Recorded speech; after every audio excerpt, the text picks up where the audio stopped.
Friends, अगर आप future perfect tense के बारे में जानना चाहते हैं और उसका स्ट्रक्चर जानना चाहते हैं तो बने रहिए हमारे साथ इस वीडियो में। और अगर आप हमारे चैनल पर नए हैं तो अभी हमारे चैनल को सब्सक्राइब कर लीजिए और सब्सक्राइब के बगल में बेल आइकन को जरूर प्रेस कीजिएगा, जिससे हमारी आने वाली हर वीडियो की नोटिफिकेशन इजली मिलती रहे। Thank you friends.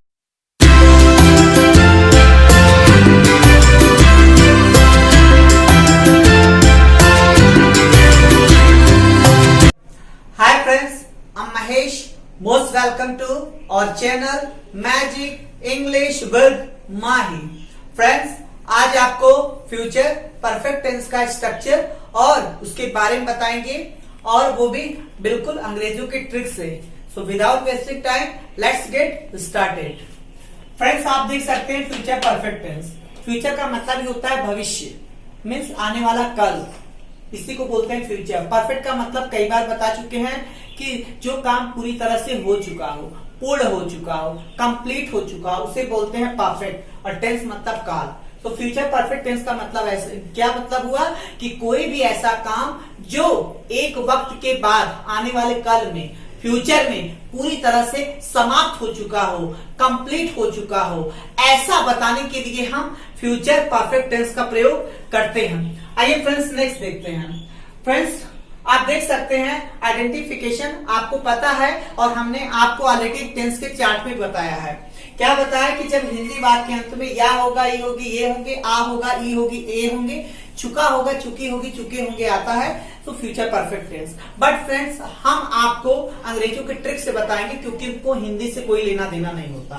तो आइए अंग्रेजों के ट्रिक से समझते हैं। टू बी कंप्लीटेड, अंग्रेज केवल इतना समझता है कि जो काम पूरी तरह से हो चुका हो, कंप्लीट हो चुका हो, पूरी तरह से खत्म हो चुका हो, समाप्त हो चुका हो, या फिर डन हो चुका हो, अर्थात पूरी तरह से खत्म हो चुका हो, और लेकिन वो भी किसमें, फ्यूचर में, मतलब आने वाले कल में, भविष्य में कोई काम एक वक्त के बाद पूरी तरह से समाप्त हो चुका हो, ऐसा एक अंदाजा करके बताने के लिए, अनुमान लगाकर बताने के लिए कि आने वाले कल में इतने टाइम पर ये काम पूरी तरह से समाप्त हो चुका होगा, यही बताने के लिए हम फ्यूचर परफेक्ट टेंस का यूज करते हैं। आइए friends next, with all subject, सभी सब्जेक्ट के साथ।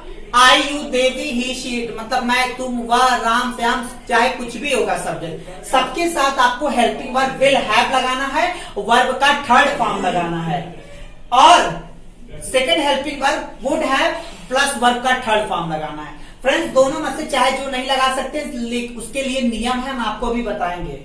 इसमें एक चीज और बता दी कि फ्रेंड्स, आप हमेशा पढ़ते हैं विल हैव और शैल हैव, उसमें से कोई आप एक लगाते हैं। बट फ्रेंड्स, यहाँ शैल हैव हम नहीं पढ़ाएंगे, क्योंकि मॉडर्न टाइम में, मॉडर्न इंग्लिश में हम शैल हैव का यूज नहीं करते हैं, उसका एक स्पेशल यूज करते हैं, और उसे हम स्पेशल वीडियो में आपको बताएंगे यूसेज में। तो यहाँ पर हम आपको विल हैव और वुड हैव, तो आप विल हैव तो पढ़े होंगे पर वुड हैव नहीं पढ़े होंगे, बहुत जरूरी, इसलिए हम आपको बताएंगे। अब फ्रेंड्स, आपको बताते हैं दोनों में से कब कौन सा यूज होगा। फ्रेंड्स, विल हैव आपको तब यूज करना है जो काम फ्यूचर में एक टाइम पर पूरी तरह से समाप्त हो चुका होगा, परफेक्ट मतलब कंप्लीट हो चुका होगा, ऐसा बताने के लिए विल हैव लगाएंगे। और वुड हैव तब लगाएंगे कोई काम जो अब बीते हुए समय में, अतीत में, अर्थात पास्ट में पूरी तरह से खत्म हो चुका होगा, ये बताने के लिए हम वुड हैव लगाते हैं, वर्ब का थर्ड फॉर्म। फ्रेंड्स, कैसे आप समझेंगे, एग्जांपल के माध्यम से आपको अभी समझाएंगे तो क्लियर हो जाएगा। अब फ्रेंड्स आइए, और ये जो दोनों बातें हम बताते हैं एक अंदाजा लगाकर, एक अनुमान लगाकर। जैसे एग्जांपल आपको बता दे, जैसे हमने कहा कि पिताजी आगरा पहुंच गए होंगे। अगर हमारा ये कहने का मतलब है कि पिताजी आगरा पहुंच गए होंगे, लेकिन थोड़ी देर बाद या फिर आने वाले कल में, कल पहुंच गए होंगे, 1 घंटे बाद पहुंच चुके होंगे, ऐसा बताना होगा तो हम लगाएंगे विल हैव। लेकिन अगर हम ये कहें कि हमारा मतलब ये हो कि पिताजी आगरा पहुंच गए होंगे, लेकिन वो टाइम बीत चुका होगा, जैसे 8:30 बज रहा है और हमको पता है पिताजी 9 बजे तक आगरा पहुंच गए होंगे, और इस समय मान लीजिए 9:30 बज गया, तो हम कहेंगे पिताजी आगरा पहुंच गए होंगे, तो पिताजी तो 9 बजे आगरा पहुंच गए हैं, घड़ी में बज रहा है 9:30, तो 9 का टाइम तो बीत चुका है, तो यहाँ पर हम वुड हैव लगाएंगे। और भी एग्जाम्पल हम आगे बताते हैं।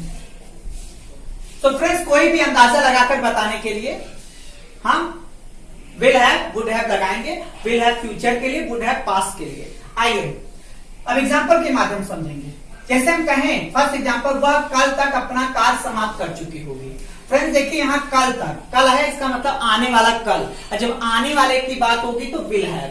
अगर यही बीता हुआ कल होता, जैसे हम कहते हैं वो कल अपना समाप्त कर चुका होगा, कल का मतलब जैसे आज मंगलवार है और हम बात करें सोमवार की, तब वुड है। लेकिन जब हम आज मंगलवार है और हम बात करें बुधवार की, तो विल है।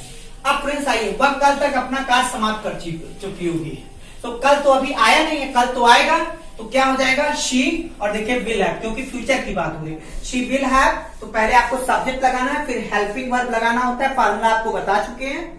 सब्जेक्ट विल हैव, वर्ब का थर्ड फॉर्म, तो समाप्त करने का थर्ड फॉर्म, वो अपना कार्य समाप्त कर चुकी होगी या अपना कार्य पूरी तरह से डन कर चुकी होगी। यहाँ पे आप फिनिश भी लगा सकते हैं।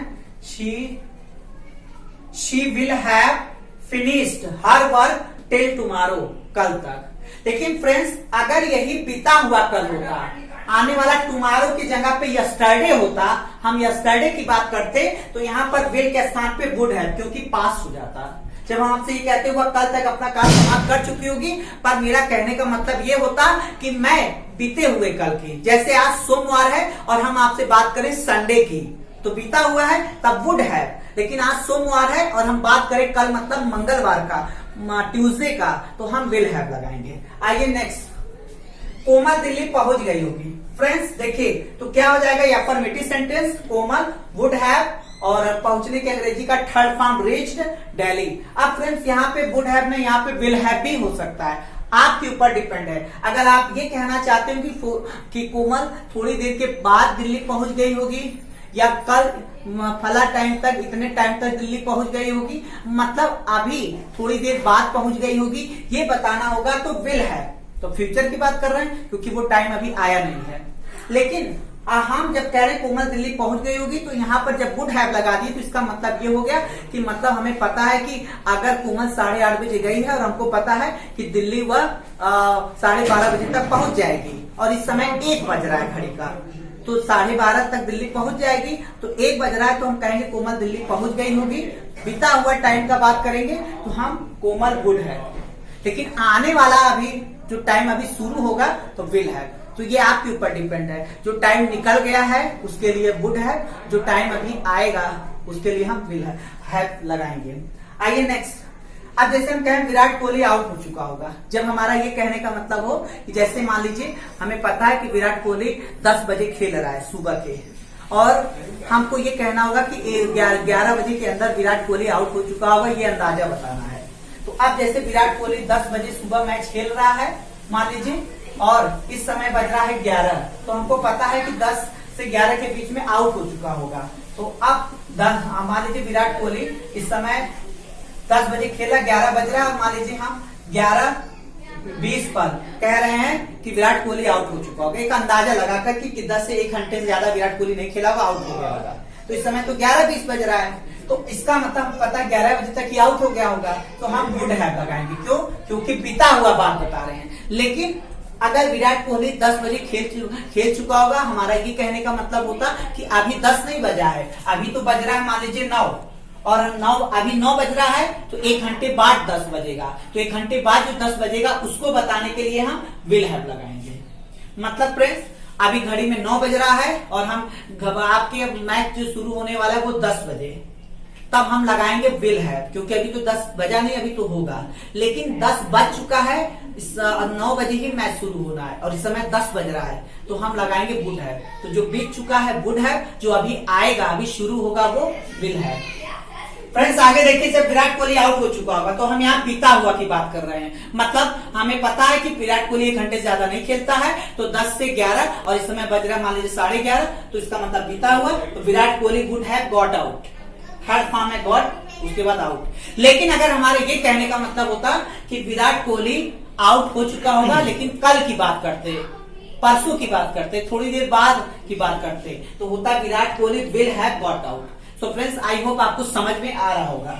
वह स्टेशन पहुंच गई होगी। फ्रेंड्स देखिए यहाँ वुड हैव लगा, इसका मतलब पास्ट की बात कर रहे हैं, समय वक्त निकल चुका है। जैसे हमें पता है कि 12 बजे वो किसी साधन से गई है और 12 बजे तक यकीनन पहुंच जाएगी। और इस समय हमारा घड़ी में 1 बज रहा है, तो 12 बजे का टाइम तो बीत चुका है, तो हम गुड है। तो she would have reach the station, इसका मतलब पास की बात, वह पहुंच गई होगी स्टेशन। लेकिन अगर यहाँ विल हैव लगा देते तो इसका मतलब अभी स्टेशन नहीं पहुंची है, अभी थोड़ी देर के बाद पहुंचेगी, या थोड़ा देर बाद पहुंचेगी, या वो टाइम अभी आएगा। तो she would have reach the station, ये पास की बात है, पहुंचने का काम हो चुका है, वो टाइम खत्म हो चुका है, जो टाइम दिया गया था से ज्यादा है। आइए नेक्स्ट, मेरा भाई हाई स्कूल पास हो गया होगा। फ्रेंड्स देखिए विल हैव लगा है, तो इसका मतलब मेरा भाई अभी हाई स्कूल पास नहीं हुआ है। एक अंदाजा लगा के भी बता रहे हैं कि थोड़ी देर बाद जो रिजल्ट आएगा उसमें पास हो चुका होगा, या कल रिजल्ट आएगा उसकी बात कर रहे हैं, परसों नरसों, तो कोई भी फ्यूचर का टाइम हो सकता है, चाहे थोड़ी देर का, चाहे कल परसों का। तो उस टाइम में वो काम कर चुका होगा, ये बताने के लिए हम विल हैव का प्रयोग करते हैं। तो मेरा भाई हाई स्कूल पास हो गया होगा, my brother will have passed high school. आइए नेक्स्ट, माइकल सर पढ़ा चुके होंगे। तो फ्रेंड्स माइकल सर पढ़ा चुके होंगे, इसका मतलब कि हमने इसमें क्या यूज किया, वुड हैव। तो सपोज मेरा टाइम है, सपोज मैं शाम के 4 से 5 बजे तक पढ़ाता हूं जैसे, तो अब इस समय घड़ी में आपकी शाम का 6 बज रहा है। अब जब आप ये कहेंगे कि माइकल सर पढ़ा चुके होंगे, तो आपको पता है 4 से 5 के बीच ही माइकल सर पढ़ाते हैं, और इस समय तो 6 बज रहा है, तो वक्त तो निकल चुका है, टाइम निकल चुका है, 4 से 5 बल्कि 1 घंटा ज्यादा हो चुका है, तो वहां पर हम वुड हैव लगाएंगे। लेकिन अगर यहाँ विल हैव लगाते तो इसका मतलब होता कि थोड़ी देर बाद अभी शुरू होगा, इतने बजे वो काम कर चुके होंगे, एक अंदाजा लगा के बताने के लिए। तो माइकल सर पढ़ा चुके होंगे, तो Michael sir would have taught का मतलब माइकल सर के पढ़ाने का काम हो चुका होगा, ये पास की बात कर रहे हैं। आइए next friends, who helping verb का थर्ड फॉर्म ऑब्जेक्ट। हु मतलब आपको बताया कौन, और कौन नहीं के लिए हु और नॉट लगाते हैं। खाना कौन खाया होगा, हम पास की बात सब कुछ कर रहे हैं, तो हु लग गया, helping verb would have eaten food. अब जैसे हम कहें कि खाना कौन नहीं खाया होगा, सो हु वुड यहाँ पे नॉट लगा देंगे, who would not have eaten food. फिर फ्रेंड्स जैसे हम कहें चाय कौन पी चुका होगा, सो देखिए हु लग गया, helping verb will have taken T. Will have लगाए मतलब अभी चाय पीने का काम खत्म नहीं हुआ है, बल्कि इतने बजे एक टाइम पे हो चुका होगा, ये अभी आने वाले समय की बात कर रहे हैं, इसलिए यहाँ विल हैव। तो यहाँ विल हैव लगाए तो समझिए आने वाले समय की, वुड हैव लगा देते तो वो टाइम बीत चुका होता, कोई पी चुका होगा। तो चाय कौन पी चुका होगा, who will have taken T. और चाय कौन नहीं पी चुका होगा तो क्या बोलेंगे, who will not have taken T. आइए नेक्स्ट फ्रेंड्स, तो आप देख सकते हैं निगेटिव है, who will not have taken T, आपको हेल्पिंग वर्ब नॉट विल और हैव के बीच में लगाना है। फ्रेंड्स और एक देख लीजिए, जैसे वह कोमल दिल्ली पहुंच गई होगी, कोमल वुड हैव रीच्ड दिल्ली, इसका नेगेटिव बनाना होगा तो क्या करेंगे, वुड के बाद नॉट लगा देंगे, Komal would not have reached Delhi. इसका इंटेरोगेटिव बनाना होगा, मतलब क्या कोमल दिल्ली पहुंच गई होगी, तो हम क्या लगाएंगे, वुड पहले कर दीजिए बस, would Komal have reached Delhi. जब लास्ट में क्वेश्चन मार्क, जब आपको इसका इंटेरोगेटिव बनाना होगा तो क्या करेंगे, जैसे आपको ये कहना हो कि क्या कोमल दिल्ली नहीं पहुंच गई होगी, सो वुड नॉट पहले कर दीजिए, would not Komal have reached Delhi, या फिर would Komal not have reached Delhi. इसका WH बनाना होगा तो क्या करेंगे, इससे आपको कहना होगा कि कोमल दिल्ली क्यों पहुंच गई होगी, so why would Komal have reached Delhi. तो इस पे बहुत सारे एक्सरसाइज आप खुद से लगा सकते हैं, क्योंकि फ्रेंड्स हम इस पे ऑलरेडी फार्मूला बना चुके हैं, और सारे WH पे कितने होते हैं वो फार्मूला बना चुके हैं, सेंटेंस पर बता चुके हैं वीडियो, बना चुके हैं वीडियो, और उसके बाद हमने ऑलरेडी आपको बेसिक जितने इंपॉर्टेंट है सब पर बना चुके हैं। तो अगर आप इसको याद कर लेंगे, लर्न कर लेंगे, तो आप बहुत इजीली समझ पाएंगे। फ्रेंड्स एक बार फिर बता दें कि हम आपको अंग्रेजी जितना भी ट्रांसलेशन आपको करना है, इसके लिए आपको बेसिक नॉलेज होना चाहिए, मतलब सब्जेक्ट वर्ब ऑब्जेक्ट के बारे में नॉलेज होना चाहिए, जिसका लिंक हम इस वीडियो में दे देंगे, और WH फैमिली का नॉलेज होना चाहिए, उसका भी लिंक इस वीडियो में दे देंगे, आप जरूर देखिएगा। और उसके बाद फिर हम सेंटेंस दे देंगे, मतलब subject verb object, formulas, WH और सेंटेंस। अगर इसका आपके पास नॉलेज अच्छा है तो आप इंग्लिश आप बोलने से आपको कोई नहीं रोक सकता, आप बहुत इजीली बोल सकते हैं। सो फ्रेंड्स आई होप आपको समझ में आया होगा, समझ में आएगा तो बहुत अच्छी बात है। Thank you friends. सो कैसी लगी ये वीडियो, अगर ये वीडियो पसंद आया हो तो लाइक कीजिएगा, शेयर कीजिएगा। Till then take care, be happy, have fun. Thank you friends.